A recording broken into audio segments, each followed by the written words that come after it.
Salam alaikum, Azul, bonsoir.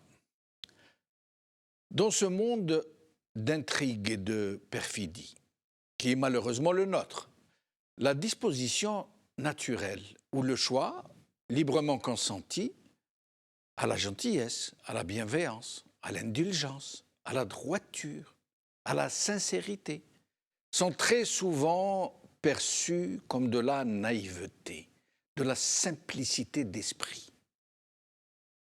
On dit souvent des gens qui ont une perception naturellement bien disposée des choses ou des gens qu'ils sont des bisounours. Mais le plus surprenant est que ce sont ces personnes qui sont dans l'intention sincère, comme on dit chez nous, la niya, qui sont souvent les plus érudits, les plus vastes et les plus vifs d'esprit, les plus sublimes, les plus généreux, les plus enclins à la beauté et à l'esthétisme. Contrairement à ceux qui se croient les plus malins, les plus avertis, et qui sont généralement des crétins qui s'ignorent, excusez-moi, aigris, frustes, bornés, incapables de hauteur et encore moins de largeur d'esprit. Regardez cette scène d'une dame chinoise qui fait l'effort de dire le salut des musulmans et qui est tournée en ridicule par l'ex-premier ministre. Et remarquez les gens autour de ce même Premier ministre, comment ils sont aux anges, comment ils rigolent, comme on dit. Regardez. Salam alaikum. Salam alaikum. Salam alaikum ya al-batata. Salam alaikum. Salam alaikum. Salam alaikum ya al-batata. Salam alaikum. Salam alaikum. Salam alaikum ya al-batata. C'est ainsi, malheureusement. Et le plus affligeant est que ce sont ces za'ma qafzin, ces za'ma dégourdis, ceux qui ont la clé de toutes les portes dérobées, de tous les raccourcis qui permettent d'éviter la route ardue de l'honneur, qui savent si bien enjamber la morale. Ceux-là sont passés maîtres dans le décodage des non-dits et l'enrobage des pilules amères. Ces tristes personnages qui n'ont pas froid aux yeux et qui vous regardent sans sourciller, sans baisser les yeux, dans le même temps qu'ils vous fourguent des paquets de mensonges, dans le même temps qu'ils tirent le tapis dessous vos pieds, dans le même temps qu'ils vous jurent sur le Coran, sur la mémoire des shuhada, dans le même temps qu'ils vous subtilisent votre portefeuille et qu'ils vous vendent au plus offrant pendant que vous les applaudissez. Oui, ces gens, ce sont ces gens, les super qafzin, que vous reconnaîtrez à leur moue de dédain qu'ils arborent, que vous reconnaîtrez à leur façon de pontifier sur tous les lieux communs, à leur certitude pétaradante, à leur arrogance, à leur aptitude à passer d'un clan au clan ennemi, à la facilité avec laquelle ils se retournent contre leurs propres acolytes, qui n'hésiteront pas à vous jeter en pâture si jamais vous éventez leur combine. Oui, malheureusement, ce sont ces gens-là qui parviennent à se hisser au-dessus de la multitude que nous sommes, à s'asseoir sur des sièges de dignité. Ce sont ces gens-là que vous verrez au premier rang de la mosquée les jours de l'Aïd, en tenue blanche, emmitouflés dans leurs burnous sans poils de chameau, quand la télé est invitée à venir nous les montrer, en train de lever les mains au ciel, la mine éplorée, à marmonner des choses qui font mine de prier un Dieu auquel ils ne peuvent croire, parce que si c'était le cas, ils n'auraient pas dévoré un pays tout cru.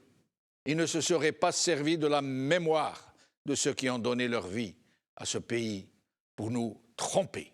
Ils n'auraient pas pillé l'avenir de nos enfants pour planquer le fruit de leur rapine dans les banques de là-bas.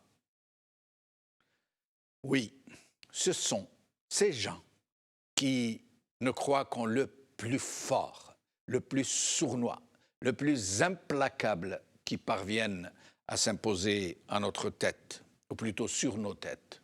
Et vous les trouverez partout, ces gens, partout où il y a des dindons à plumer et du fric à ramasser. Vous les trouverez chez les amas démocrates, chez les amas islamistes, chez les amas nationalistes, chez les amas féministes, chez les amas anciens moujahidines, chez les amas syndicalistes. Partout, vous les trouverez. Ils ont partout table dressée et ils parlent tous la même langue, celle du he, celle du kharti. Et ils ont tous le même poignard courbe pour vous égorger dans le même temps qu'ils vous embrassent. Et ils sont tous cannibales, puisqu'ils n'hésitent jamais à s'entre-dévorer.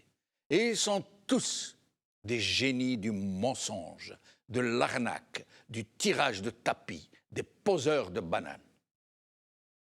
Oui, ce sont ces gens-là qui donnent le tempo, qui nous disent quoi faire, ce qui est bon ou mauvais pour nous, qui est notre ennemi et qui est notre allié.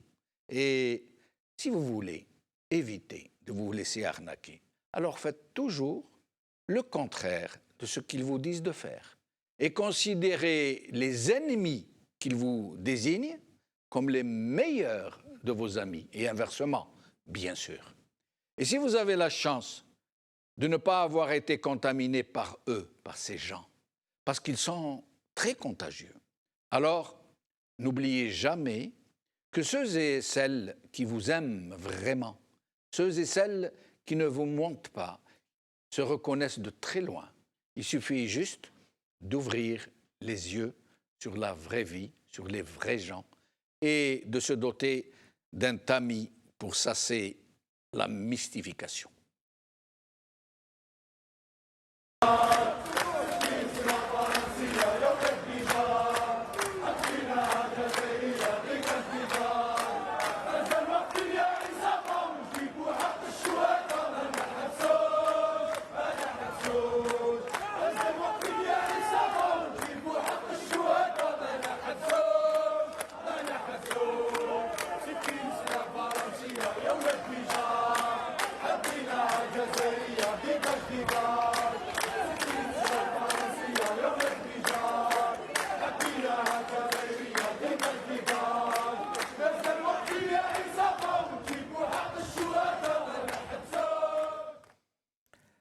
Algérie, un régime qui sombre dans ses contradictions.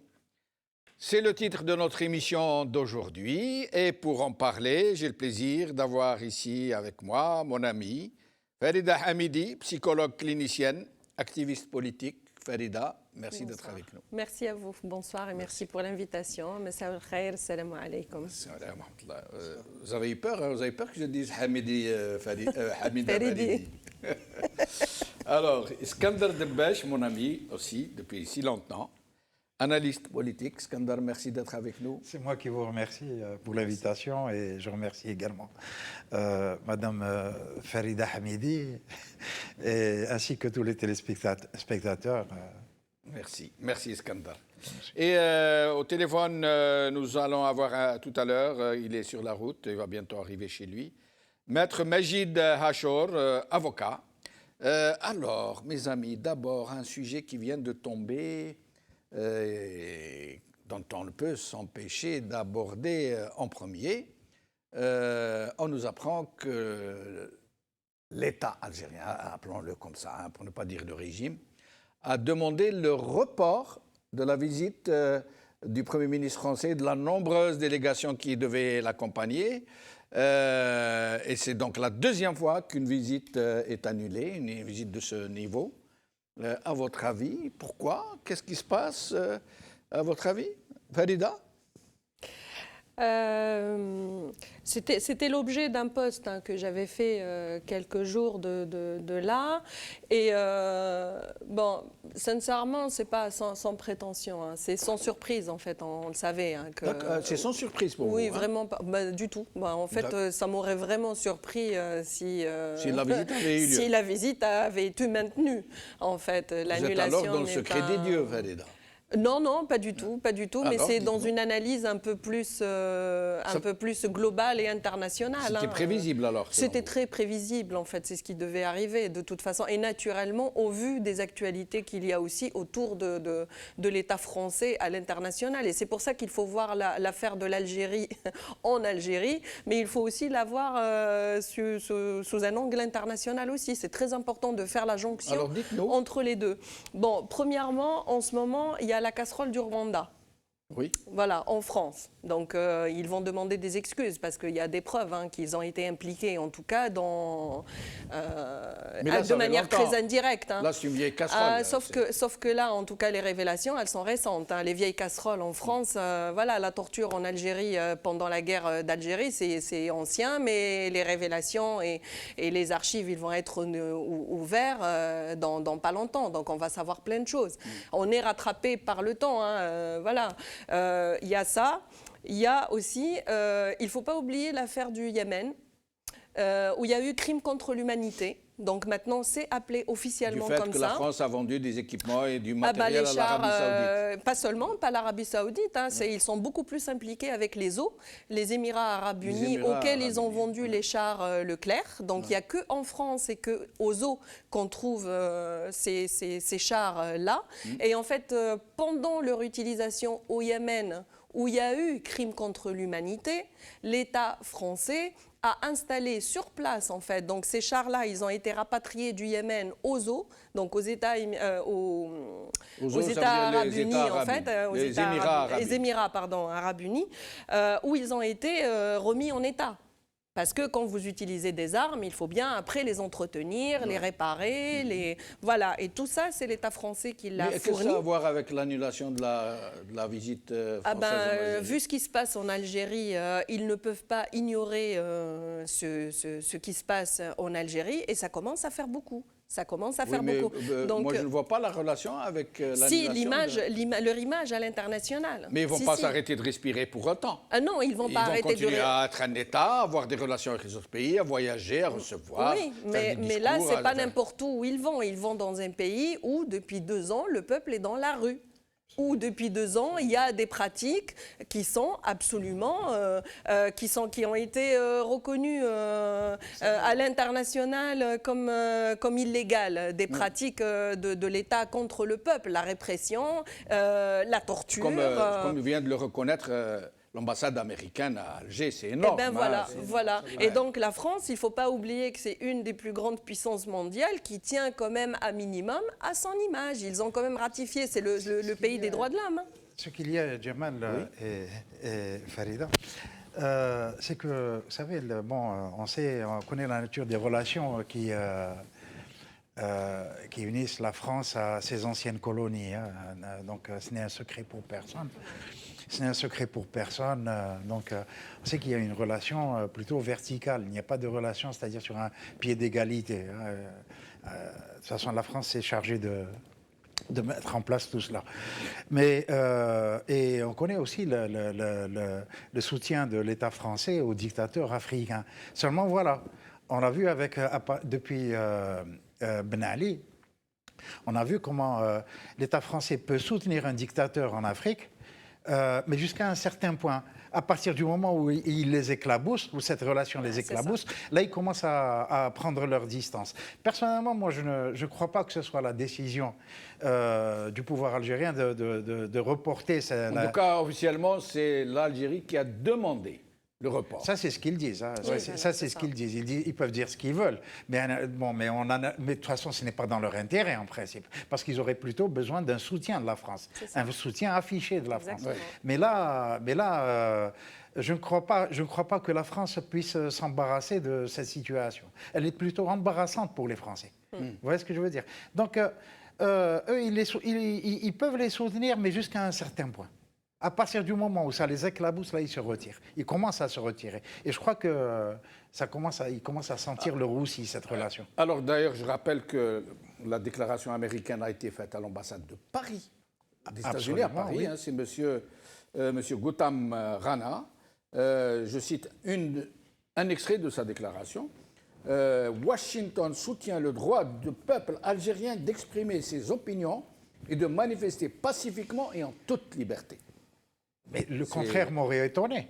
Et il affirme que c'est là l'une des principales valeurs de la diplomatie américaine. Absolument. Mais sinon, moi j'aimerais vous soumettre une thèse qui circule en ce moment sur les réseaux sociaux, qui me paraît très intéressante, qui considère que le régime algérien a réellement demandé le report de cette délégation, de cette visite officielle, parce qu'elle est de très haut niveau. Il va y avoir le Premier ministre, 8 ministres d'importance, des représentants du patronat à un niveau jamais égalé, et que, comme par hasard, le Hirak a décidé, l'escalade, pour aller vers un 3e jour qui est le samedi. Ouais. Et il se trouve que ce samedi-là, le prochain Tsaïd, c'est-à-dire après-demain, Oui. c'est le jour de la visite de la délégation française. Et bon, vous me répondriez peut-être que, bon, mais les Français savent déjà ce qui se passe. C'est l'opinion publique française qui ne sait pas. L'État, il est même complice avec le... Sauf que cette fois-ci, avec une telle visite, c'est l'opinion publique française qui va se déplacer à Alger, à travers les télévisions, les radios, les journaux. Et là, s'il montre, au jour même de la visite de l'État français en Algérie, du gouvernement français en Algérie, s'il montre un tassaïd de très grande ampleur, de très grande envergure, ça pourrait gêner non pas seulement le régime algérien, mais surtout l'État français devant son opinion publique. Parce que là, on comprendrait, ils disent « Oh, mais vous nous mentiez !» Donc ça, ce n'est pas un État, c'est une mafiocratie que vous êtes en train de soutenir. Mais ça confirme un peu ce qu'a dit Eskander. Donc finalement, c'est pas pour l'État algérien qu'ils ne viennent pas, c'est bien pour eux et pour leur image. Parce que ça la fout mal quand même d'arriver avec toute cette délégation et qu'il y ait... D'un côté, c'est pour eux, c'est pour leur image. En fait, ça converge finalement. Les deux images. Ben oui. D'un autre côté, les autres, ils ne peuvent pas réprimer comme d'habitude. Voilà. D'abord, parce qu'il y aura la presse française. Oui, nos 4 jeunes, la semaine dernière, ils ont quand même été appréhendés le samedi, lors du passage. De l'escalade. Exactement, parce que le vendredi... attendez, tout cela, la presse française le sait, l'opinion française Bien sûr. le sait également. Tout cela, ça se sait ici en France. C'est un secret de polichinelle. Oui, mais Eskander, ils le savent. Mais imaginez, au jour où le gouvernement français arrive, et il se trouve dans un jour prévu de grande escalade du Hirak, et toute la presse française sera là. Et alors là, à ce moment-là, ce sera une clameur publique. C'est pas seulement ça. Moi, je pense que de ce que je lis en ce moment, en tout cas de la presse française, et depuis le retour du Hirak, il y a quelque chose qui a basculé en fait. Parce que 2 ans... Dans les médias français ? Dans les médias français, oui. 2 ans de Hirak, pas un mot. Et Dieu sait qu'on a contacté la presse pour plein de raisons, notamment nos rassemblements en fait, où les gens nous répondaient, ils nous disaient qu'ils venaient, mais ils ne venaient pas en fait. Et je pense qu'ils avaient des instructions claires de ne pas aborder. Ou de traiter à minima. En fait, de reproduire un petit peu le huis clos qui est arrivé dans les années 90, où les généraux ont quand même vécu une impunité endémique. Sauf que cette impunité endémique, elle est quand même en train de devenir un peu mondiale. Parce qu'à partir du moment où vous avez l'administration américaine qui se prononce là-dessus, pourquoi? Mais parce qu'il y a eu des nouvelles élections, parce qu'il y a Biden, c'est plus Trump, parce que c'est une administration beaucoup plus sensible aux droits de l'homme. C'est comme ça qu'il faut aussi voir les choses. Bien sûr, chacun ses intérêts et tous les pays voient leurs intérêts en fait. Mais il faut pas oublier que les intérêts, c'est aussi de garder cette image, de préserver les droits de l'homme. Parce que si ces pays-là, leur pouvoir, il repose aussi là-dessus. Il ne faut pas l'oublier, parce que nous, on parle de leur puissance, de leur économie, de leurs armes, Mais bien sûr qu'ils ont toutes ces armes-là et toute cette puissance-là. Mais ça repose, en fait, sur les droits de l'homme, parce qu'ils se disent pays démocratiques. Mais en fait, bien sûr, chez eux. Mais chez nous, c'est surtout un fonds de commerce... une petite façade mais en fait, très chez peu eux, convaincante. Mais c'est aussi leur positionnement sur ce qui se passe ailleurs. Oui. Voilà, parce que ça aussi c'est important chez eux, d'accord, mais leur positionnement sur ce qui se passe ailleurs est très important aussi. Mais justement, si la visite avait été maintenue, que M. Castex arrive avec son gouvernement, son patronat, sa presse et tout le barda, et que ce jour-là, il y a de très grandes manifestations, une très forte présence policière, donc de la brutalité policière, donc, et ça serait étalé aux yeux du monde. Eh ben, ils ne peuvent pas se le permettre. En fait, comme on dit chez nous, Menatchoui. bah, en fait, le problème, c'est qu'ils ne peuvent pas réprimer. Parce qu'effectivement, devant l'opinion publique, ce n'est pas possible. Et ils ne peuvent pas non plus laisser. Parce que le samedi, s'ils ont un autre vendredi le samedi, et si tous les jours deviennent des vendredis, ce qui devrait arriver d'ailleurs, mais voilà, à leur rythme, ou blaqayla. Mais en tout cas...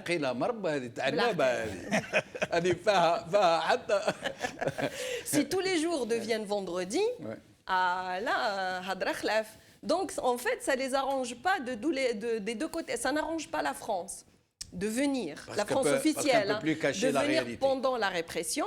Et ça n'arrange pas les voyous de l'autre côté parce qu'ils ne peuvent pas réprimer. C'est comme ça qu'il faut comprendre les choses. Parce qu'en France, en fait, depuis quelque temps, dans la presse française, le Hirak, il est reconnu officiellement dans la presse française comme un mouvement démocratique pacifique. Et il y a 2 jours de ça, justement, par rapport à l'affaire du jeune, là, Saïd Chetouane, que le Hirak est le mouvement d'opposition en Algérie. Ouais. Ça, c'est le mot magique. Hein. Donc, reconnu comme un mouvement politique d'opposition. Mais même le régime, il le considère comme Hirak el-Moubarak. Al-Asil. Ce n'est pas celui qui se passe maintenant, hein, celui qui se passait avant. Oui, non, mais... ouais. Alors, justement, et ça nous amène tout naturellement à ce fameux Haut Conseil de sécurité qui s'est tenu le 6 avril mardi. Alors, les points qui sont annoncés figurent sur le communiqué, hein, je vais vous les lire, mais beaucoup d'experts, d'observateurs sérieux, très sérieux, ont dit que la véritable motivation de cette réunion du Haut Conseil de sécurité était justement la visite du gouvernement français à Alger et qui coïncidait avec le samedi du Saïd, chose qui n'a pas été annoncée. Ils ont discuté entre eux, on n'était pas avec eux, on ne sait pas ce qu'ils ont dit. Peut-être même qu'ils ont dit il faut annuler cette visite parce qu'on ne pourra pas gérer. Mais écoutez ce qu'ils disent. Je vais vous citer quelques points du haut. Bon, alors je passe sur le président de la République, M. Abdelmajid Tebboune, chef suprême des forces armées, ministre de la Défense nationale, etc., etc. Scandale. Alors, entre guillemets, je vais citer, le Haut Conseil de sécurité s'est également penché sur les actes subversifs et les graves dérapages. Alors écoutez bien, parce que vraiment, là, on va en discuter. Les graves dérapages émanant de milieux séparatistes et de mouvances illégales proches du terrorisme qui exploitent les marchés hebdomadaires. Donc, rappelez-vous, hein, milieu séparatiste, notez, moi je vais faire comme le maître d'école. Milieu séparatiste. Et les mouvances illégales proches du terrorisme. D'accord. Alors, avant de commencer à en discuter, nous allons passer la une du journal Le Soir d'Algérie, qui nous annonce... J'aimerais qu'on puisse nous mettre la une du Soir d'Algérie, bien en évidence, Naziha. D'accord. Alors, nous allons parler et nous allons revenir sur la une du Soir parce que c'est très important.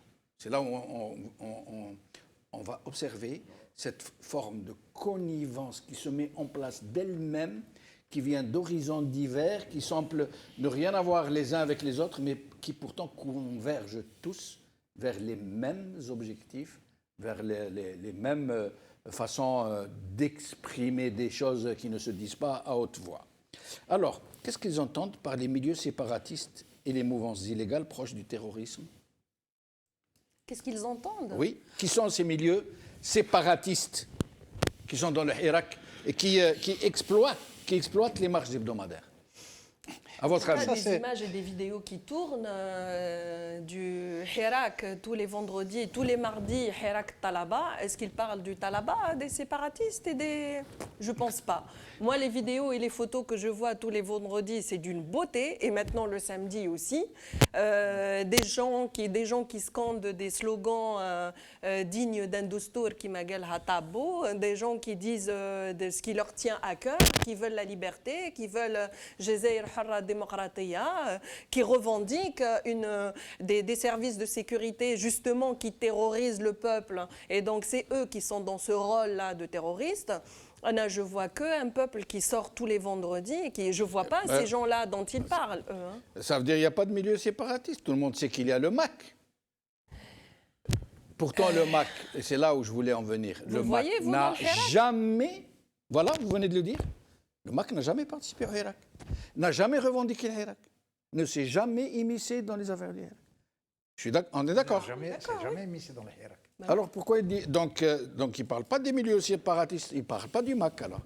Alors il veut peut-être suggérer que c'est toute la Kabylie. Est-ce que ce n'est pas ça par hasard? Il est dans son internel. C'est un pouvoir aux abois qui est dans son Non, mais moi j'aimerais éternel... vous l'entendre dire qu'à travers ça, il est en train de nous dire clairement, puisque ce n'est pas le MAC n'est pas dans le Hirak, qu'il parle de toute la Kabylie. Parce que pourquoi? Parce que tous ces relais, tous ces nervis, tous ces mercenaires, pendant tout le Hirak, nous ont dit ça, c'est pas un Hirak national, c'est un Hirak des Zouaves, des Qbaïl, avec les sionistes, avec l'OTAN, avec... C'est vrai ou pas? Donc là, c'est ce qu'il dit. Il est en train de désigner la Kabylie comme un milieu séparatiste qui exploite les marchés hebdomadaires. Il parle du MAC qui est une émanation, enfin une création du DRS. On le sait, il n'y avait qu'à voir. Comment Farhat Mahni s'est fait connaître le jour du détournement de l'avion d'Air France. On le connaît, personne ne le connaissait. Ce jour-là, on a connu. Il y avait Farhat Mahni comme par hasard. Il était quand même connu dans les milieux identitaires, la revendication berbériste. Mais oui, mais vaguement. C'était un chanteur quand même qui pesait assez lourd. Ne le connaissait que quelques initiés à l'époque. Bon, à l'époque, mouvement berbère, on connaissait. Mouvement culturel berbère, on connaissait. Plutôt Saïd Saadi, etc.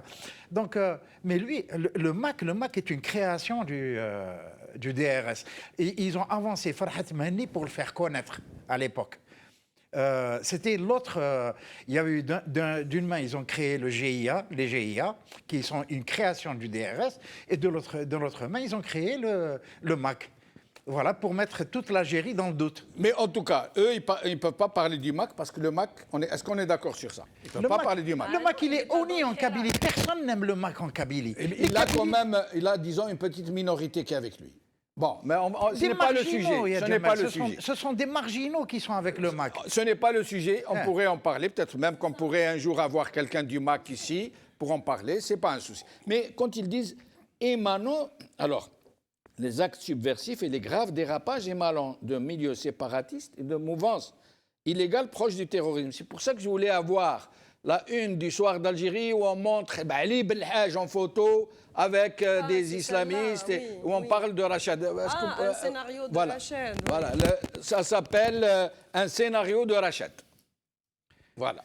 Alors, quand il parle de milieux séparatistes, moi, je me suis dit, je ne peux pas parler du MAC. Le MAC n'a jamais marché, n'a jamais participé, il a toujours dit, le Hirak, ce n'est pas mon problème. Moi, mon problème, c'est la Kabylie que je veux indépendante. Ça me fait rire parce que, en fait, ça me fait penser à quelque chose, c'est que le seul milieu séparatiste, c'est eux.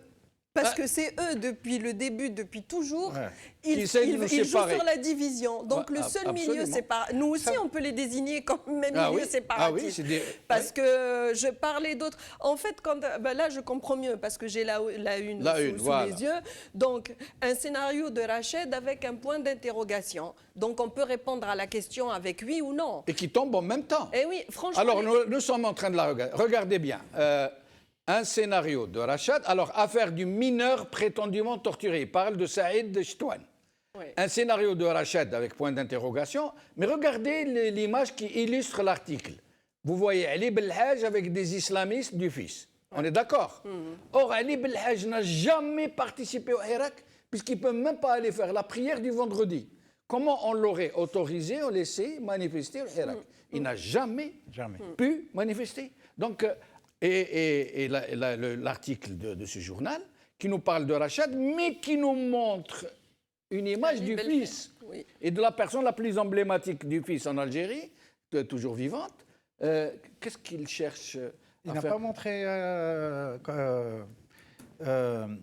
comment il s'appelle, le compagnon d'Ali Belhadj, Abbasi Madani ou Hirak. Abbasi Madani, il n'est plus là, malheureusement pour eux. Presque ça. Malheureusement pour eux. Oui, oui, sinon il l'aurait montré. Il l'aurait montré. Vous savez comment on appelle ça? Rabbi Ça, c'est une technique qui est vieille comme le monde, à laquelle on recourt la plupart des dictateurs. C'est la technique, dans l'action psychologique, on appelle ça la technique du bouc émissaire. Oui. C'est ce qu'a fait Hitler avec les Juifs. Il les a désignés à la vindicte populaire pour réaliser l'union contre un seul ennemi désigné, contre un ennemi intérieur désigné. Mais scandale, les Juifs existaient. Ils existaient, oui. Ah, ils étaient là. Ils ont servi de bouc émissaire, ils existaient. Oui. Mais là, en l'occurrence, il parle de milieux séparatistes qui n'existent pas. Qui n'existent même pas. Dans le Hirak, hein, dans le Oui. Hirak. Oui, mais Et là, il parle crée de mouvances illégales. D'abord, Rachid n'a pas demandé d'agrément, elle n'a pas dit j'existe légalement. Voilà, Elle existe en France où elle est légale, elle existe en Suisse, je crois, où elle est légale. en Angleterre. Oui. Et il dit proche du terrorisme. Les membres de Rachid, à mon humble avis, ils ne sont pas proches du terrorisme. Moradine a travaillé au CERN. C'est un grand complexe atomique de recherche sur le nucléaire. Un terroriste ne peut pas travailler dedans. Bah, en fait, Et à ce propos, il disait... Abbas Arwa, Rachid Misli. Oui, oui. Bah, c'est pas très poli de répondre à une question par une question, mais là, c'est une question, en l'occurrence, un scénario de Rachid. Moi, j'ai envie de leur poser aussi une question. C'est un scénario de l'État? Parce que qui est en train de terroriser le peuple en ce moment? Rachid. Rachid معنا في الحراك. Les membres de Rachid, en tout cas les membres en tant que citoyens algériens à l'étranger ou à l'intérieur, ils sont en train de militer. Et si ce n'était la propagande que leur a faite le même régime pour agiter l'épouvantail de l'islamisme, Alors, peut-être qu'ils ne seraient pas aussi connus qu'aujourd'hui. Franchement, l'équation, elle est simple. Hein. Ouais. L'équation, elle est très simple. Hadou, les généraux, Fesdin, ils se détestent. C'est pour ça qu'on parle Les uns de les guerre autres. clanique. Oui ou non? Oui. On parle de guerre clanique. Absolument. Ils se détestent les uns les autres, mais ils ne fi ba'da. D'ailleurs, il y a même de l'anthropophagie, du cannibalisme. يدخلوا في بعضهم في الحبس كلاو بعضهم. كلاو بعضهم اللي يدي ب20 سنه اخبط اللي يحكموه يعذبوا فيه اللي par contre ils se soutiennent contre le peuple parce que على بالهم il y en a un qui tombe, ils tombent tous en fait. Huma, quand ils décident de faire tomber quelqu'un, c'est eux qui le font tomber. Khati الشعب qui le fait tomber. Ah oui. Donc Rachid, il fait partie du Hirak. Les membres de Rachid, en tout cas, les membres de Rachid en tant que citoyens, Oui. ils font partie du Hirak. S'ils tombent, on tombe tous. Donc on se soutient par principe. هما ما يحبوش بعضهم. Bien sûr في الحراك حنا 42 مليون ولا 40 مليون نحي عليك 2 ملايين سراق. حنا 40 مليون. On est 40 millions. معنا رشاد ما معناش رشاد, il y en a un qui tombe, on tombe tous. Donc on se déteste, on s'aime. On se soutient نحكموا في quand même. بعضنا jusqu'au bout حتى نطيحوهم هما. Voilà, donc c'est le jeu de la corde en fait, qui tire, qui tombe le premier. Voilà, donc celui qui va tenir le plus en fait, c'est là où il y a le plus de monde. Là où il y et a c'est de l'union et là où il y a... Et plus il y a de de mains la sur la force. corde en fait, plus la force est de notre côté.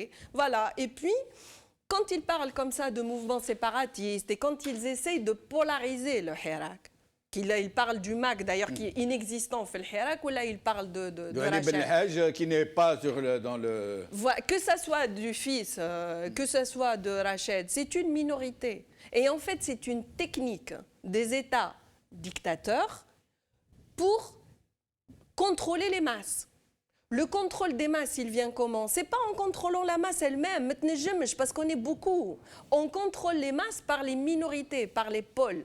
Et les pôles, on essaie de les diaboliser en fait pour faire peur aux gens. Elle vient de là. En fait, c'est comme vous avez dit, hein, c'est la fabrication, c'est une fabrication de l'ennemi intérieur. Voilà. Voilà, c'est qu'ils sont en train de fabriquer un ennemi qui est inexistant. Et tout ce qui est en eux, et on appelle ça en fait en psychologie l'introjection projective, c'est que quelqu'un qui devient paranoïaque par rapport à quelqu'un d'autre, ou là ils ont en fait introjecté quelque chose qui est en eux, ils sont en train de la projeter sur le peuple. Donc leur terrorisme, ils sont en train de le projeter sur nous. Ils sont en train de le projeter sur nous parce que les Hirakiyyin, ils n'ont pas été seulement traités d'extrémistes, ils ont été traités de quoi? Zouef. Voilà. La Kabylie, Ils ont été toute la Kabylie. Non, on a que Zouef parce bon, qu'ils n'ont pas réussi avec ça. Il a prononcé le mot Zouef, le Gaïd Salah, خرجنا له كل قلنا له احنا Zouef. En fait, voilà. Donc, en fait, ils ont tout essayé. Et ça ramène aussi au fait de dire هما ما يحشموش. Donc ils reviennent à la charge. En fait, on leur a montré à plusieurs reprises que c'est des manœuvres qui ne marchent plus. Ça a marché à une certaine époque, ça ne marche plus maintenant en fait, parce qu'il y a d'autres mécanismes que nous aussi maintenant, on a pu gagner, on a pu apprendre. Donc ça ne marche plus ça avec Et nous. c'est pour ça que le titre de l'émission, un régime qui sombre dans ses contradictions. Voilà, donc il invite des Français à venir visiter le pays. Ben, c'est ça. Et puis il a peur qu'ils viennent parce qu'ils vont voir la vérité. Et que leur presse va montrer la douloureuse réalité à l'opinion publique française. C'est ça. Et ils ne savent plus quoi faire. Et en Si fait, tu permets, Jamal, Oui. si Bien tu sûr. permets, moi je reste fermement convaincu que l'annulation ne vient pas du pouvoir algérien, mais vient d'ici, de la Des France. Français. Et je me demande d'ailleurs si à court ou moyen terme, aussi bien les États-Unis, l'Union européenne et particulièrement la France, ne vont pas gentiment les pousser à la sortie. Ouais, ils vont les lâcher, quoi. Non seulement les lâcher, mais gentiment les pousser à la sortie. Leur demander d'aller Ils voir... deviennent gênants pour leurs partenaires, Absolument. leurs protecteurs. Absolument. Ils commencent à devenir gênants. C'est-à-dire leur fréquentation commence à devenir gênante. Compromettante. Et justement, l'affaire de Saïd Chetouan Nadia, On va y arriver. justement, c'est ce qui est en train de les stigmatiser à fond. Mais vraiment à fond. Oui. Hein. Et c'est pour ça que nous allons y arriver. Ils commencent à devenir Il y a beaucoup de choses à dire. infréquentables. Il y a beaucoup de c'est choses. exactement ça. Ils Oui. commencent à devenir. Et en fait, moi, je vais plus loin. C'est pas eux qui deviennent gênants. Voilà. C'est nous qui devenons gênants parce que Gênant pour eux, oui, pour le pouvoir. En fait, هما ما همش جينون هما يعرفوهم ils ont toujours été comme ça علاه نزار كان بكري مليح ودركا ولا نزار a toujours été نزار بالخير a toujours été Mais بالخير il n'y avait pas des millions d'Algériens dans la rue. Exactement. Il y avait Donc en pas. fait هما واش ما فهموش ce qu'ils n'ont pas compris c'est qu'il y a toujours eu une communication contradictoire. Voilà. Et en fait, en psychologie, encore une fois, vous allez dans les familles où il y a une communication contradictoire, c'est vraiment l'effort de rendre l'autre fou, en fait. C'est pour rendre fou, en fait.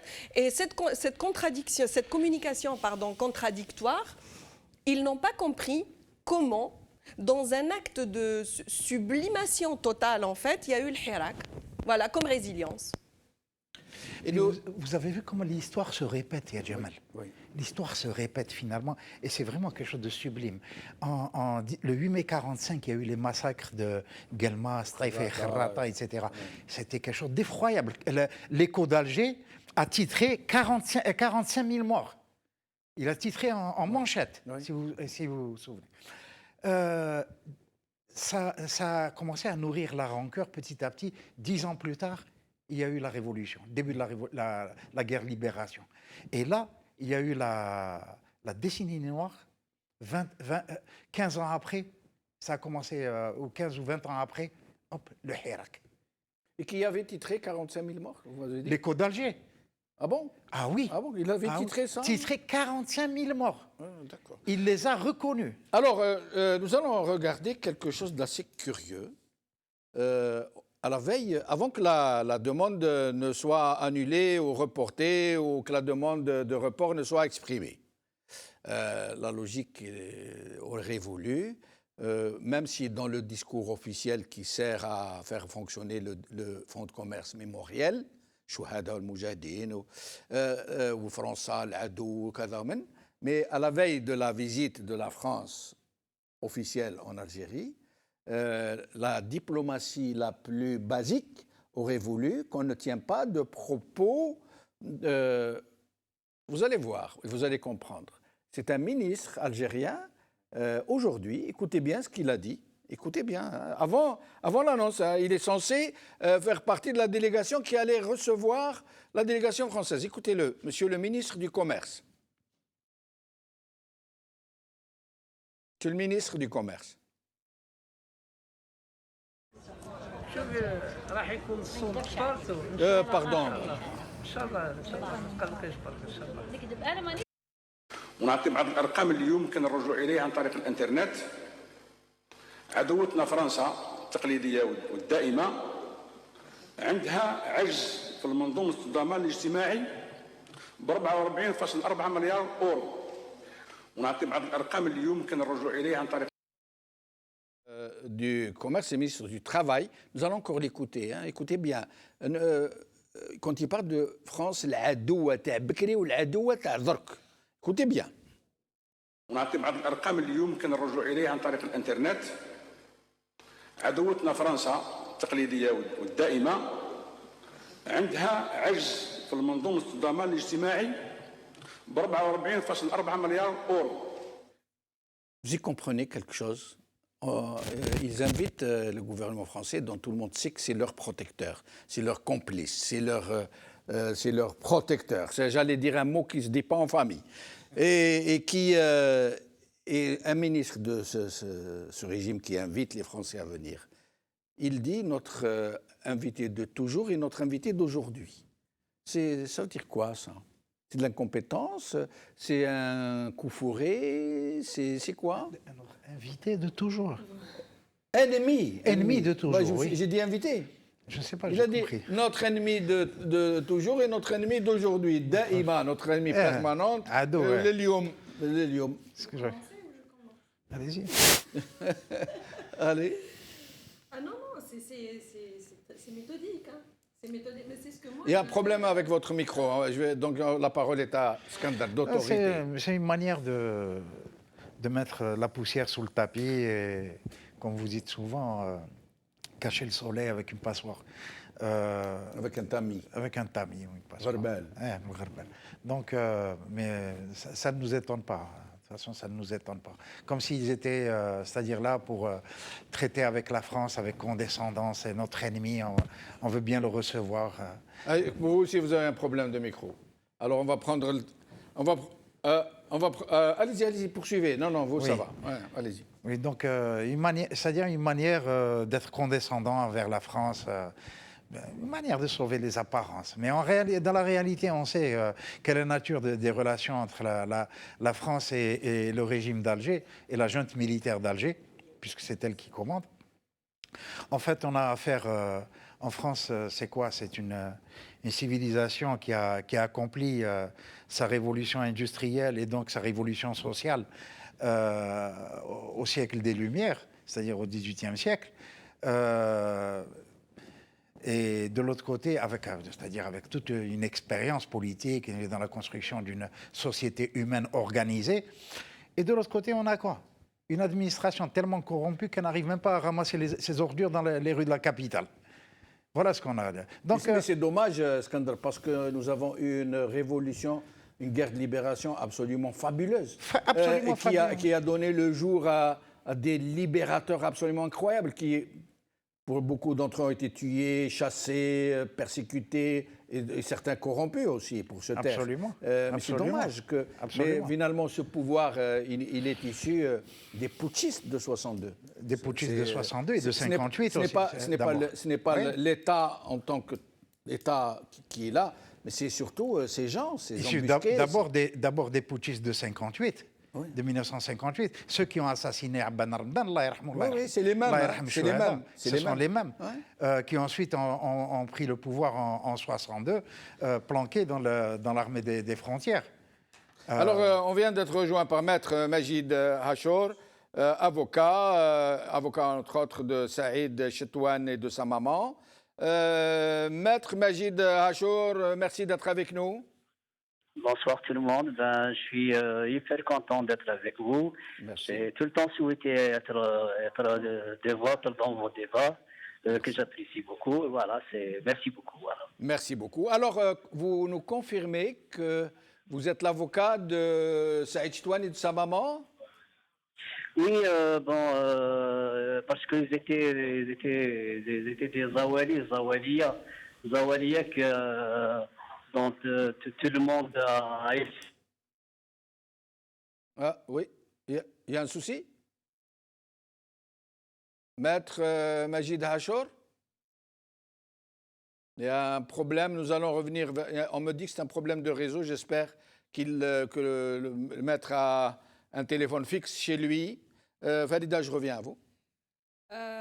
Oui, donc par rapport à ce qu'a dit le ministre du Le Travail, ministre c'est du ça? Travail, oui. C'est incroyable. Alors, moi, c'est ce que j'appelle la subversion.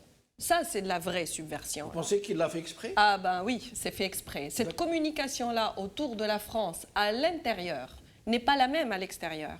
Rappelez-vous ce qu'a dit Tebboune de Macron quand il s'agissait de communication à l'international. Donc quand il s'agissait d'une communication qui allait arriver aux oreilles des Français, en tout cas de la France officielle. Par contre, cette communication du ministre de Travail à l'intérieur... Oui, mais même à consommation locale, ils ont l'habitude de nous faire ça. Ah ben oui. Double discours au local, Complètement. C'est ça. Et avec la France. Mais là c'est une communication publique à la veille d'une visite officielle. Mais oui, mais même à la veille d'une visite officielle, c'est que cette visite officielle-là, en fait, c'est justement pour enlever le doute que Houma, ils ont fait allégeance.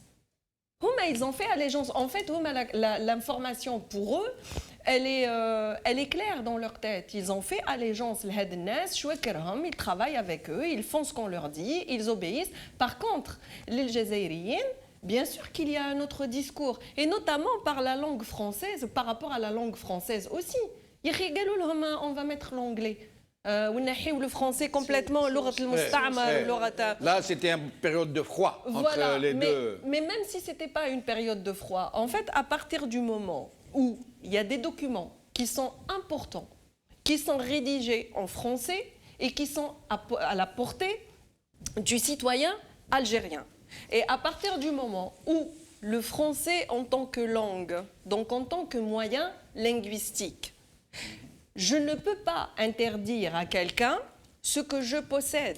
Ça serait indécent. Et en fait, on retombe toujours dans ce fonctionnement-là de halal aliya, haram alik. Parce qu'à partir du moment où je maîtrise un outil, que je l'interdis à quelqu'un, en fait, c'est que je suis en train d'abrutir la personne. Je ne suis pas en train de lui rendre service.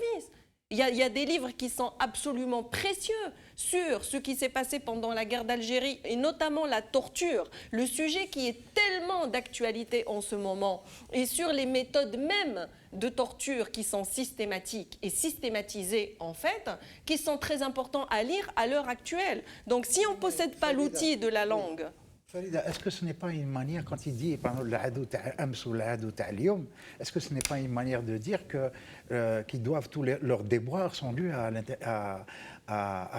c'est la France qui est à l'origine de tous leurs déboires, oui, pour dire c'est la main de l'étranger. Pour se dédouaner, en fait. Pour se dédouaner, pour dire que c'est la France qui est... Pourquoi alors Tebboune dit, moi je soutiens le courageux Tebboune, je rappelle que ce n'est pas toute l'Algérie qui est dans le Hirak, le reste du pays, comme dit Kamel Daoud, dont on a deviné que c'est lui qui lui versait à l'oreille, c'est toute l'Algérie, c'est pas toute l'Algérie qui est dans le Hirak. Pourquoi alors dans ce cas, si c'est ce scénario-là que vous envisagez?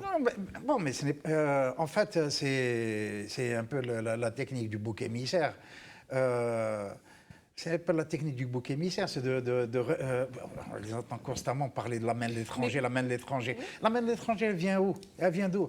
C'est qui cette main de l'étranger? C'est eux, c'est la France, c'est l'ennemi de toujours, c'est l'ennemi d'aujourd'hui. Et moi je rappelle toujours que presque tous les barons du régime ont leur bien. Allez-y, voilà, on leur bien à Paris. Mais ce que je trouve d'hallucinant, Yadjamel, ce que je trouve d'hallucinant dans cette affaire, c'est que ce régime, au lieu de prendre de la hauteur par rapport à l'affaire, par exemple, Saïd Chitouane, au lieu de prendre de la hauteur et d'ordonner une enquête véritablement indépendante, avec pour effet immédiat la suspension des policiers incriminés, non. Qu'est-ce qu'ils font? il désigne un bouc émissaire, ça vient de l'étranger, c'est la main de l'étranger, tout ça. Et ils se serrent les coudes entre eux. Et ça, on connaît ces symptômes. Alors, je me permets de vous interrompre. Nous allons voir Saïd Chitouane aujourd'hui en train de manifester devant le parquet de Sidi Mohamed pour soutenir ceux dont on a dit, dont les régimes a dit, dont Hayat TV a dit qu'ils ont fait pression sur lui, que c'est une bande de malfaiteurs qu'il utilise pour salir l'image de la police, etc. Écoutez-le.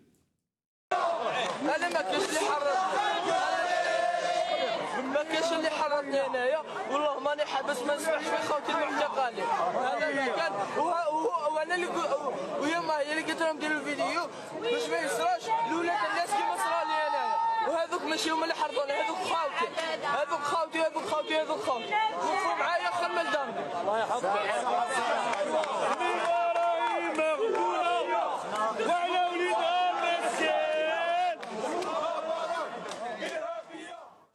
Donc, Khaouti, Baba, et je rappelle que le papa, dont on rappelle qu'il est divorcé avec sa maman, a refusé de porter plainte contre les jeunes qui sont en prison et d'autres. Et quand la presse dit qu'il a refusé, qu'est-ce que ça veut dire, Farida Hamidi? Ça veut dire qu'on lui a demandé de porter plainte. Qu'on l'a sollicité pour porter plainte. Voilà. Et que lui a dit non, je ne porte pas plainte. C'est ça. Et si je peux juste dire deux mots sur justement la France qu'il désigne comme ennemi d'hier. En fait, d'hier et d'aujourd'hui. D'hier et d'aujourd'hui. C'est en fait pour nous ramener encore. C'est de la manipulation. C'est pour ça que je vous parle de subversion en fait. Donc on nous ramène à France, c'était notre ennemi hier. C'était pendant la guerre d'Algérie. Oui. Donc on nous renvoie au fait qu'il y avait des héros, c'est nous les héros, c'est Khayrouna Hna en fait, c'est eux l'Algérie. Voilà, c'est eux qui étaient au front. Exactement, on est toujours ramené aux mêmes choses. Tout ça est induit de manière inconsciente, hein, parce que lui, quand il lâche le mot, quand il lâche le mot de France, hein, en fait, c'est notre ennemi d'hier et d'aujourd'hui. Il y a des associations autour de ça. C'est un mot, mais qui va impliquer énormément de choses qui vont se mettre en place en fait, hein, et rétablir le fonctionnement de « on est vos sauveurs ». C'est un peu tout à l'heure comme il parlait des extrémités, hein, des deux pôles, qui ne sont pas des pôles d'ailleurs. Nous avons Maître Majid Hachor. Maître Majid Hachor, vous êtes dans un train, m'a-t-on dit? Oui, je suis dans le train, je suis encore dans le train. C'est dommage, parce que ça... Voilà, déjà que le réseau est mauvais. Allez-y, essayez de vous exprimer, de nous expliquer ce qui se passe. Je disais quand je dis que tout le monde a essayé de mépriser ou d'intimider, je vise une certaine presse, des janissaires de la plume et des janissaires de YouTube. Et les malheureux que beaucoup, et les vraiment à déplorer que beaucoup n'ont pas osé défendre cette pauvre famille composée d'une femme divorcée et d'un enfant, un enfant séparé de ses parents. Donc il fallait bien que dans ce genre de cas, quand je le disais toujours, il y a toujours un tête brûlée, il fallait toujours un tête brûlée pour commencer. Donc voilà, on s'est constitué, on a parlé j'ai parlé. Majid Hachor, expliquez-nous d'abord ce qu'est cette affaire El Hayat qui a fait paraître des choses ignobles, immondes, indicibles sur cette maman et son fils, juste pour se porter au secours des tortionnaires et des violeurs. Expliquez-nous un peu. Il est bien clair que l'objectif du pouvoir était de salir les jeunes, de salir la révolution, de salir le peuple algérien qui n'a plus rien à prouver de par sa silmia admirée par le monde entier. Donc pour cela, pour le salissement ou pour cette basse besogne, il fallait bien des mercenaires et des gens serviles. Je m'excuse de ce langage que j'utilise, il est rare que j'utilise, mais c'est la triste réalité. Donc il fallait bien prendre le taureau par les cornes. On a discuté avec la famille, on a discuté avec entre nous. il y aura des initiatives à prendre prochainement pour mettre fin à ces manœuvres, et ce ridicule qui continue encore avec la quantité d'un pouvoir qui devrait être régulateur. Voilà, allô? Vous écoute. Allô? Donc, avec ce pouvoir qui devrait être régulateur, parce que il y a un ministère, quand on sait qu'il y a un ministère de la communication qui est malheureusement aussi chargé d'insulter les journalistes, les libres journalistes, ou de justifier leur emprisonnement, ou de bloquer des chaînes telles que Maralibia. C'est pas que je vous caresse dans le sens du poil. C'est pas vrai, c'est la triste réalité. Nous avons toujours affaire à un pouvoir tyrannique, avec une justice qui, au lieu, dans la profonde philosophie, et d'empêcher justement la tyrannie, mais on voit bien le résultat, on voit bien le parcours, on voit bien la triste réalité. Et donc, devant cela, il fallait bien un tête brûlé pour prendre le taureau par les cornes. Maître Majid Achour, nous avons mis à côté de vous les déclarations, ce qu'a dit Hayat TV. Est-ce que vous pourriez nous dire, parce que là c'est en arabe, Masadr al-Hayat tekshif an waqa'i', etc. Est-ce que vous pouvez nous dire de quoi il est question? Les questions de mensonges. Les questions de mensonges. Oui, mais qu'est-ce qu'elle dit, Hayat TV, au juste? Je préfère ne pas parler de ces rédacteurs en chef, ni de le citer. L'important pour nous, ce qui est important, c'est que des actions de diffamation vont d'ores et déjà être orchestrées, être enclenchées, orchestrées, c'est trop gros. Je dis vont être enclenchées. Il n'y a pas uniquement cette télé. Il y a au moins trois télés. Il y a au moins deux journaux qui devraient en supporter les frais. Et voilà. Donc c'est dans ce sens que. Majid Achour, on voit bien qu'il y a le rappel des plumes qui sont dans ce genre de choses, mais jusque-là, aucune plainte contre ces journaux, ces télés, où les calomnies sont pourtant tellement évidentes. Jamais ces plaintes n'ont abouti. Jamais un journal ou une télé qui ont attenté à l'honneur, à la dignité des gens, qui ont calomnié, n'ont été inquiétés la plus petite façon, si ce n'est qu'on a augmenté leur volume en publicité. C'est le choix et la vocation du pouvoir tyrannique de couvrir ses spires, de couvrir ses soldats, de couvrir ses janissaires, je dirais, ces janissaires. Donc, nous au-delà du dépôt de plainte, il s'agit d'avertir le public. Ah, on l'a encore perdu, maître. Ah oui, vous êtes avec nous.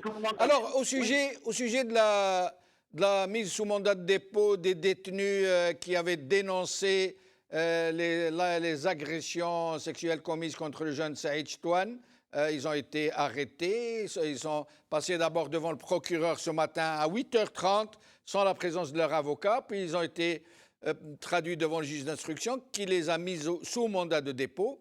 Qu'est-ce que vous pourriez nous dire sur ça? On l'a perdu. Voilà, donc, Farid Hamidi, au sujet de Hayat TV, c'est atroce ce qu'ils ont dit sur sa maman, sur ce garçon, sur les jeunes. Ils ont dit qu'ils se réunissaient dans une villa, qu'ils faisaient des choses qu'on ne pouvons pas dire aujourd'hui devant des familles. Ils ont été atroces. Ils ont été jusqu'à parler du gamin comme un enfant illégitime. Excusez-moi, je cherche le titre d'un livre en même temps. Mais c'est eux qui sont illégitimes. Nous, ça fait 2 ans, en fait.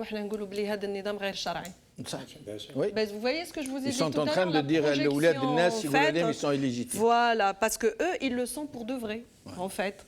Donc, quand il devient insupportable, ben, il faut que je partage un peu avec les autres parce que le voir en moi-même à ce point-là, c'est énorme, c'est insupportable. Exact. Donc, moi, on me désigne d'illégitime. Attendez, je vais me venger sur vous parce que du coup, l'affaire de ce jeune homme, de ce petit-là, Saïd Chetouane, c'est le coup de grâce. C'est un mineur. Et ces attouchements-là, en fait, c'est sur un mineur. Là, on ne parle plus de personnes adultes qu'on a attrapées pour des publications Facebook ou parce que c'est des opposants, c'est des militants. Même ceux-là, ils ont été épinglés, ils ont quand même été condamnés par l'ONU, par plein d'institutions. Oui. Voilà. Donc là, par contre, ça touche à un mineur. Alors, Farida, je vais revenir vers vous particulièrement pour parler de cette libération de la parole, pour ce qui est des viols, des harcèlements sexuels, des agressions sexuelles, toutes sortes. Mais avant de libérer, parce que nous avons réussi à le joindre de nouveau, mais nous ne pouvons pas le garder longtemps parce que ça se coupe à chaque fois. Maître Majid Hachour, sur ces détentions de Mohamed Tajadid, Malik Riahi, Souhaib Debari, Nourdine Khimoud, Dina Gilles Milano, et dont Tajadid Mohamed et Malik Riahi ont été placés sous mandat de dépôt. Qu'est-ce que vous pensez de cette tournure des événements? D'abord, c'est à mon tour de m'excuser pour ces coupures. Bon, c'est dommage, oui. Le hasard a fait que je sois dans un train. Mais bon, j'ai assisté à l'instruction de Tajadid Mohamed. Et puis, par la suite, mes confrères et consoeurs ont repris le relais. Bon, ça va toujours dans la logique de diaboliser et de minimiser, des fois de ridiculiser, je m'excuse, les jeunes du Hirak, ce qui est vraiment honteux. C'est honte à eux, honte à ce pouvoir, honte à cette justice. Mais qu'est-ce qu'on leur reproche, en fait, d'avoir dénoncé ces faits commis contre le jeune mineur? Oui, et figurez-vous qu'on leur a... Comment dire, coller un paquet d'accusations, c'est comme si c'est tout le code pénal ou du moins une partie. Quand on dit voilà, création d'un groupe de malfaiteurs, publication de fake news, même de menacer la stabilité nationale. Figurez-vous, de détournement de mineurs et bon, aujourd'hui, fait nouveau, détention de drogue. Donc, on va passer ces jeunes-là pour des voyous, des détourneurs de mineurs. Ils ne les ont pas accusés d'avoir provoqué le tremblement de terre de Bjaya? Mais c'était juste en fait, je vais leur dire qu'ils avaient, sincèrement, j'avais pensé à ça. C'est comme si vous avez deviné, quoi. J'allais leur dire, bon, et le tremblement, le dernier tremblement de terre, est-ce qu'on ne peut pas leur inculquer comme ça tout sera réglé. Comme ça, ce sera la totale. Voilà, exactement, il n'y a pas de souci. Non, mais soyons sérieux. Il s'agit d'un problème de Hirak. C'est des Hirakistes, c'est des activistes du Hirak. Ils ont quand même leur mot à dire, surtout à Alger et partout ailleurs. Et comme on veut arrêter le Hirak et surtout celui du samedi. Est-ce qu'ils n'auraient pas choisi ces gens d'abord parce qu'ils ont dénoncé une dure réalité des geôles, de ce qui se commet dans les geôles de ce régime, mais aussi parce que ce sont des figures de proue du Hirak, des figures très connues qui sont à l'avant-garde, dont Mohamed Tajadid est le poète. On dit de lui que c'est le poète de la Révolution. C'est le poète de la Révolution. Ce que je disais d'abord, c'est des visages de proue, ça c'est clair. Et du Nord, c'est par rapport à ce qu'ils faisaient. Parce que eux, leur activité, c'est des blogueurs. C'est des blogueurs, ils faisaient dans l'alerte. Souvenez-vous de l'ami qu'on a emprisonné parce qu'il faisait son travail, parce qu'il couvrait des marches. Ben, eux, c'est la même chose. On les emprisonne parce qu'ils dénoncent une situation. Attendez, je cherche mes mots. On leur tire la loi 15-12, la loi 15-12 sur la protection de l'enfance, et le juge qui leur dit attention, la loi 15-12 sur la protection, elle est très dure pour les gens qui utilisent des mineurs. Merci, Maître Majid Hachour. J'espère que la prochaine fois, nous réussirons à vous avoir en dehors du train, chez vous, bien installé devant votre fixe, ou devant votre Skype. Merci beaucoup et merci pour votre participation.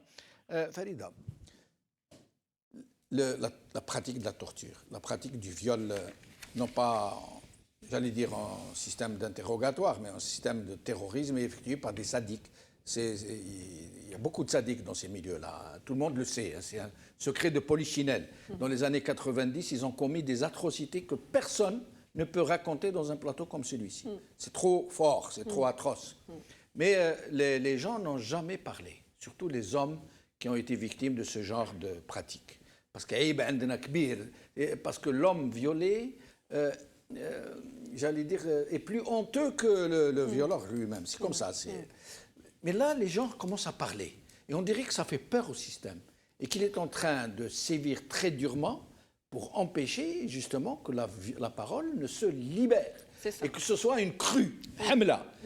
Qu'est-ce qui a fait que ces gens ont pu se libérer et aller à l'encontre, à contre-courant de la pudeur ambiante et parler et dire les choses? C'est parce qu'ils ont vu, je pense, hein, la réaction ou l'opinion publique lors des révélations de Walid Nekich. Donc, quand il a fait ces révélations, ils ont vu en fait l'élan de soutien à ce jeune homme par rapport à ce qu'il a subi.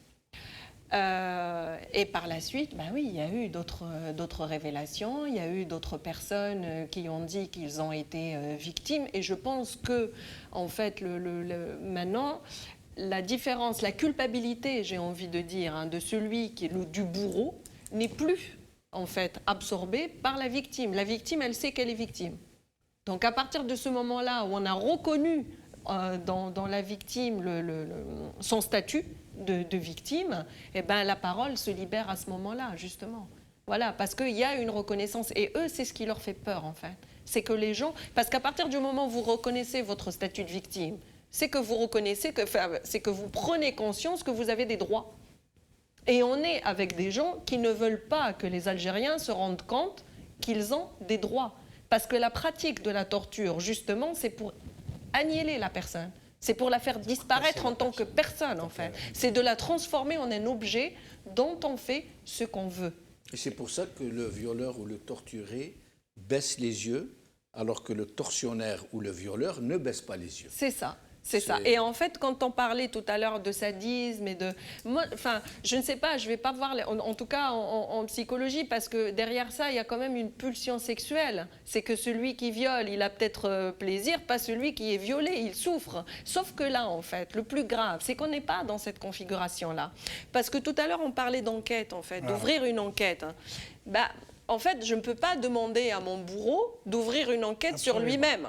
C'est que c'est lui qui est en train de violer. Je ne vais pas lui demander d'ouvrir une... Ça serait trop drôle, en fait. Très juste. Voilà. Par contre, eux, ce qui leur fait peur, c'est que les choses leur échappent. Parce qu'à partir du moment où il ouvre une enquête, ce n'est pas celui qui viole qui va rendre compte. Celui qui viole, il va être puni. Pourquoi? Parce qu'il a fait acte d'abus de pouvoir pendant l'exercice de ses fonctions, sachant que c'est un fonctionnaire d'État. Et l'État interdit la torture.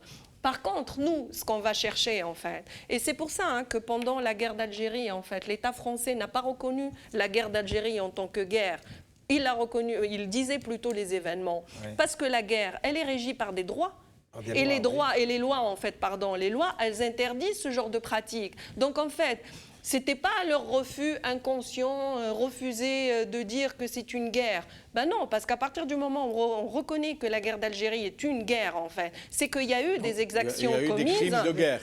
Il y a eu crimes de guerre. Absolument. Donc, en fait, la reproduction de ce qui se passe maintenant, c'est ça qui est grave. Parce qu'à l'époque, en fait, et c'est ce qui se passe exactement maintenant, en fait, ils ont pris les méthodes, ils sont en train de les utiliser. À l'époque, en fait, c'était les OR. Les OR, quand ils sont arrivés en Algérie, c'est les officiers de renseignement. En fait. Oui. Les officiers de renseignement, c'était une méthode. C'est pour ça qu'on parle de tariqa mumanhaja, en fait. C'est méthodique, c'est systématique, pas dans le sens de la répétition, dans le sens de fonctionnement d'un système. C'est que c'est son fonctionnement de tirer les informations en fait de celui qu'on a capturé, de celui qu'on a attrapé, sous la torture. Et le viol est une méthode de torture. Donc à partir du moment où on met une enquête, c'est pas celui qui est violé, qui a violé seulement qui va rendre compte, mais c'est les donneurs d'ordre. Vous savez, Jamal, très vite, parce qu'on a un sujet très important. Ce que je voulais dire, c'est une chose très importante, c'est que c'est une pratique qui est vieille, aussi vieille que l'indépendance de l'Algérie. On ne remonte pas jusqu'à la guerre de libération. On a payé le prix, nous avons eu l'indépendance, et c'est tant mieux pour nous. Mais ça s'est pratiqué au commissariat de Cavaignac depuis l'indépendance jusqu'à nos jours. D'ailleurs, je vous rappelle la Villa Cézini, oui, qui était un centre de torture colonialiste. Oui. Elle est restée un centre de torture post-indépendance. C'est ça. Oui, voilà, absolument. Mais ça s'est toujours pratiqué au commissariat Cavaignac. Et d'ailleurs, je me rappelle, pendant mon adolescence, on disait, excusez-moi, je vais utiliser une expression... Pas trop, parce qu'on nous regarde en famille. Hein. D'accord. Voilà. On disait que certains étaient faits, on les faisait asseoir de force sur une bouteille. Voilà comment ça, ça se passe. C'est connu. Et même, je rajouterai quelque chose. Il y a pire qui se pratique. On le faisait asseoir aussi sur un tesson de bouteille tranchant qui leur détruisait, absolument, qui leur déchirait le muscle anal. Et c'est dans des souffrances atroces. Ça se faisait. Et ça ne se disait pas parce que les gens avaient quand même un peu de pudeur, préféraient garder leur pudeur. Ça ne se disait pas. Mais là, la parole est en train de se libérer. Depuis Walid Nekech, maintenant, la parole est en train de se libérer et les gens parlent. Et c'est tant mieux. Alors, on me dit à l'oreillette que le procureur vient de donner une conférence de presse, une autre conférence de presse. Il annonce que 5 personnes ont été appréhendées dans le cadre de ce complot contre les forces de sécurité, et que parmi ces 5, il y a un cadre de Rachat. Il vient de l'annoncer à Alger. Mais il y a un sujet très important dont nous allons parler. Il ne reste plus beaucoup de temps, mais nous allons essayer d'en parler un peu. Nous allons donc malheureusement évacuer le sujet très important aussi de la cherté de la vie, dont nous essaierons de parler demain, mais le Hirak de demain. Hirak, ce sera 112 Hirak 112. Alors, Farida, vous, la hirakiste de la place de la République. Je ne suis pas hirakiste de la place de la République. Hein. Ah je bon? suis hirakiste tout court. C'est universel. Même fait la Nouvelle-Zélande, oui, oui, c'est... Pour demain, il y a un militant qui m'a envoyé un message en privé qui était fort intéressant parce que moi j'aime bien que les gens m'envoient. En fait, j'avais fait une publication Tassaïd Selmi, Fit 48 wilaya, Waj Bouatani. Ce qui est vrai, moi j'aimerais bien que tous les jours soient vendredi. Je ne suis malheureusement pas sur place et je ne peux pas de toute façon parce qu'on va me cueillir, je pense, comme une fleur dès l'aéroport. Mais en fait, j'avais fait cette publication-là et j'ai eu un message en privé, en toute honnêteté, de quelqu'un qui me disait d'arrêter de dire ça, en fait, parce qu'il faut remplir le vendredi. Il m'a dit, c'est en remplissant le vendredi que ça va se déverser sur les autres jours. Voilà, c'est bien parfois de se parler, remplir de se dire les choses et ça veut dire que tout le monde arrive. Encore plus que de ça. Partout dans le pays. Voilà, que toute l'Algérie se lève d'abord, en fait, et que par la suite, il y ait Tassaïd et il y ait... Maintenant, l'un n'empêche pas l'autre. D'autres peuvent dire aussi, voilà, que bon, on fait Tassaïd quand même. Et de toute façon, un samedi, c'est symbolique, puisque, encore une fois, ces jeunes-là, en fait, et ce jeune homme, Saïd Chetouane, il a été attrapé un samedi. Ces jeunes-là, Tajadit et Souhaïb et Malik, ont été aussi appréhendés samedi. Najib aussi, peut-être 2 jours après Souhaïb et Najib. Mais voilà, en fait, c'est symbolique aussi. Et moi, j'ai envie de dire autre chose aussi, c'est que Tajadit, avant qu'il n'aille, avant qu'il ne se fasse attraper, en fait, il a dit quelque chose dans un live. Pas attraper, arrêter. Arrêter ou kidnapper. Et en fait, il a dit quelque chose de très touchant dans un live. Il a dit, si jamais je me fais arrêter, ne vous arrêtez pas. Très joli. Voilà, donc c'est à la hauteur de Tajadit. Hein, alors, le procureur vient de déclarer à l'instant que Zama Jabsed Menoudeno, comme on dit, il a attrapé, il a dit que les 5 personnes inculpées, selon des analyses, ils ont dû leur faire des prélèvements, des analyses de sang, selon les analyses, sont des consommateurs de drogue, y compris le jeune Saïd Chitouane. Alors moi j'ai envie de leur répondre, pardonnez-moi de me substituer à vous, je vous laisserai commenter aussi, que bête. En Algérie, la plupart des jeunes se droguent maintenant. Et qui c'est qui leur ramène cette drogue? C'est le régime lui-même. D'ailleurs, on ne nous a rien dit sur le... D'ailleurs, ces jeunes, il faut là. Mais les autres, ils drabent la cocaïne. Voilà, j'aimerais bien savoir les 700 kilos, les 700 kilos, les jabom Wiltebon, au Cheikh et compagnie, et les généraux, et l'affaire des généraux de Warren, la cocaïne et tout. La drogue, c'est eux qui la ramènent. Le procureur, c'est des consommateurs de drogue. Et après, c'est parce que le choix entre la drogue ou la harga. Après, qui va les croire? La police, mais qui va les croire? De toute façon, moi, je leur dirais une seule chose. Qui va les croire? Moi, je leur dirais une seule chose. Voilà, c'est ça. Mais justement, parce que les Algériens, dans leur majorité, plus personne ne croit le pouvoir, ni ne va croire un procureur au service du pouvoir. Un magistrat qui est au service de ses maîtres. C'est tout. Personne ne va le croire. Moi, j'aimerais bien qu'il fasse ses prélèvements au Club des Pins. Ah, alors là, voilà, il n'a pas besoin de faire un prélèvement. C'est du 100%. C'est ça, je pur. Le pire, c'est qu'il a annoncé aussi, ce procureur, qu'il y a une omor khatira jidden jidden pour la destruction de l'Algérie. Ou maintenant, waraha, shkoun d'après vous? Les... Rachad. C'est incroyable, hein, et le comble, moi, ce qui me peine le plus, que dans les réseaux sociaux, il y a beaucoup de gens qui ont été embarqués contre Rachad, qui sont à couteau tiré.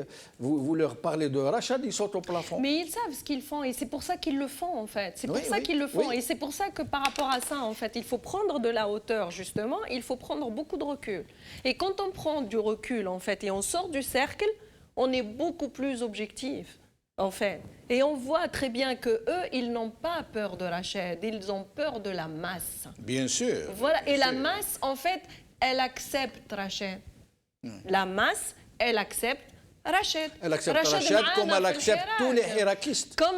Rachad n'est pas meilleur et il n'est pas pire. Rachad, c'est des membres du Hirak qui sont dans le Hirak depuis le début du Hirak, et ces membres, ils sont militants avant le Hirak. Donc, qu'on soit dans Rachad ou qu'on soit pas dans Rachad, il est avec nous dans le Hirak, et ça ne pose problème à personne. Ça leur pose problème à eux, parce qu'ils ont vu que Fechab, il n'y a plus ce problème-là de mais le Hirak Tardoua, est-ce qu'il ne pourrait pas faire quelque chose dans ce sens pour leur dire ça ne marche plus avec nous, Skandar? Hirak de demain. Vous voulez dire. Est-ce qu'il va y avoir une réponse du Hirak de demain? Bien sûr qu'il y aura une réponse. Ils l'ont déjà fait. Ils leur ont déjà répondu. En fait, eux, ils sont en train de se convaincre eux-mêmes. Un menteur, il finit par croire son propre mensonge. Et en fait, ils ne sont plus en train de mentir sur qui que ce soit. En fait, ils n'y peuvent rien. Ils sont plus crédibles. C'est ça. Ils sont plus crédibles. Ils n'ont plus aucune crédibilité. Le pouvoir n'est plus crédible. Aucune. Il peut mentir, il peut salir les gens, il peut essayer de salir les gens. Quand vous dites qu'il n'est plus crédible, Skandar, est-ce qu'il n'y a pas un peu de... Il y a beaucoup de gens qui croient. Anna, en tant que journaliste. J'ai des membres de ma famille un jour qui m'ont appelé, ils m'ont dit مش عيب عليك تضل تهضرك في الجزائر. مش عيب عليك تضل تكريتيكي في الدولة. Réellement, les gens, dans leur infinie naïveté, ils pensent réellement que هذا الناس دولة. Et ils pensent que quand vous critiquez هذا الناس qui ont saigné l'Algérie, ils pensent que راك تكريتيكي في الدولة وفي الشهداء. D'où le discours de tout à l'heure. Je vous ai dit, quand ils parlent de la France, ils parlent de eux, en fait, comme si c'est eux l'Algérie. Les généraux, c'est eux la révolution. Et puis ces gens-là, je ne pense pas que ces gens-là يحبوهم à ce point-là, mais je pense que خايفين, ils ont peur. Ils ont peur du changement parce qu'ils leur ont fait croire qu'après nous, le déluge, en fait. Voilà, c'est ça. l'OTAN, الحلف الأطلسي وليبيا وسوريا. Ils ont peur du néant. Par contre, je pense que la prise de conscience, et elle arrive petit à petit, parce que qui garde دركا ما كان لازيد, ما كان والو, toute cette souffrance-là, الشعب هو اللي فيها. Donc, هما ما ناقصهم والو. Je reviens encore à Club des Pins. كلوب دي بان روحوا شوفوهم هما كيف عايشين ومن بعد انتبع روحك انت اللي قاعد تقول الجزائر و bien sûr qu'il faut critiquer, bien sûr qu'il faut dire ce qui ne va pas. Et puis le problème en fait, quand vous avez un problème, quand vous avez de la poussière en fait chez vous, si vous la mettez sous le tapis, elle disparaît pas. C'est juste qu'elle est sous le tapis en fait. Elle est toujours sous le tapis, elle est toujours là, oui. Voilà, ça sert à rien de se voiler la face, en fait. Je pense pas qu'ils ne nous croient pas ou qu'ils ne nous... Mais je pense que quand on a peur, on a tendance à se voiler la face. Mais il y a Le mot de la fin. Le mot de la fin. Le mot de la fin, c'est que le pouvoir est en train de sentir sa fin prochaine et il tire tout azimut contre les hirakistes, contre les jeunes qu'ils ont arrêtés. Bon, mais on connaît son degré de crédibilité en ce moment. On sait qu'il n'a plus aucune crédibilité, qu'il est sur le point de partir au chapitre de Salam alaikum. Voilà. Farida. Un mot d'espoir quand même. Moi, je ne pleurerai pas Tajedid et Malik et Souhaib et Nejib et tous ceux qui sont en prison. Parce que les pleurer, c'est de les rendre vulnérables, en fait. C'est de faire d'eux des faibles. Je ne les pleure pas, c'est des héros. On ne pleure pas un héros. Il est éternel, en fait. Je fais comme lui. Héros, je m'identifie à un héros. Et je fais comme lui. Et c'est ce que Tajedid a demandé, en fait. C'est qu'il y a eu 4 qui ont été appréhendés. Il faut qu'il y en ait 4 encore qui sortent du lot. Voilà, parce qu'eux, ils sont sortis du lot et ils sont en prison pour le Hirak. Il ne faut pas l'oublier, ça. Donc, le Hirak, il faut qu'il le leur rende bien, en fait. Et peut-être même qu'il faudra qu'il le leur rende bien dès demain. Dès demain. Ils se sont sacrifiés. Oui. Il ne faut pas oublier qu'ils se sont sacrifiés. Ils se sont exposés, en fait. Donc, il faut qu'on s'expose tous, parce que ça nous concerne tous. Le Hirak, ce n'est pas une personne. Le Hirak, ce n'est pas Tajedid, ce n'est pas Melik, ce n'est pas Souhaib, ce n'est pas Rachid, c'est pas... Le Hirak, c'est nous. C'est nous tous, c'est tous les Algériens. Merci. Je dirais même que ce sont Tajedid et les autres, et les 4, ce sont les nouveaux Ali Lapointe. C'est ça. Ce sont les nouveaux Ali Lapointe. Ce sont des héros. On ne pleure pas un héros, on le fait, merci, il est éternel. Merci Farida Hamidi, merci Skandar Debache, merci Majid Hachour, merci à vous chers amis d'avoir suivi cette émission. Je crois moi aussi, comme mes amis ici, que nos compatriotes qui sont rentrés en prison, en fait, ils sont rentrés dans l'histoire par la grande porte, pendant que ceux qui les y ont mis vont s'en aller par les égouts de l'histoire. Il n'y aura même pas besoin de tirer la chasse d'eau. Ils ne sont déjà plus là. حشاكم على كل حال. Comme d'habitude, سلمية سلمية خاوة خاوة حتى الاستقلال. بقوا على خير.